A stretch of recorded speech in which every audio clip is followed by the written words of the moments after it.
আল্লাহ রাব্বুল আলামিন বলেন কদ আফলাহা মান যাক্কাহা, সে ব্যক্তি সফল হয়ে গেছে যে ব্যক্তি তার আত্মাকে পরিশুদ্ধ করতে পেরেছে। ওয়া কদ খাবা মান দাসাহা, যে ব্যক্তি আত্মাকে পরিশুদ্ধ করতে পারে নাই সে ব্যক্তি ধ্বংস হয়ে গেছে। কিভাবে পরিশুদ্ধ করবেন? তিনটা হাদিস আপনাকে আগে শোনাই। এক, আল্লাহ রাব্বুল আলামিনের হাবিব মুহাম্মদ সাল্লাল্লাহু আলাইহি ওয়াসাল্লাম দরুদ পড়েন, বলেন সাল্লাল্লাহু আলাইহি ওয়াসাল্লাম। তিনি বলছেন যে আল্লাহর এমন কিছু বান্দা আছে যারা জান্নাতে প্রবেশ করবে যাদের অন্তরটা হবে পাখির মতো নরম। কার মতো? পাখির মতো। একটা হাদিস শুনলেন। দুই নম্বর হাদিস, আল্লাহর রাসূল সাল্লাল্লাহু আলাইহি ওয়াসাল্লাম বলছেন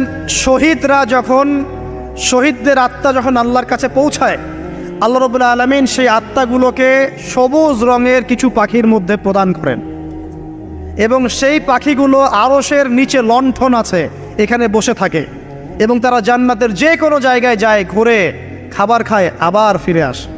আল্লাহ পাক তাদেরকে বলেন যে তোমরা কি চাও, তোমরা কি চাও? শহীদরা কিচ্ছু বলতে পারে না।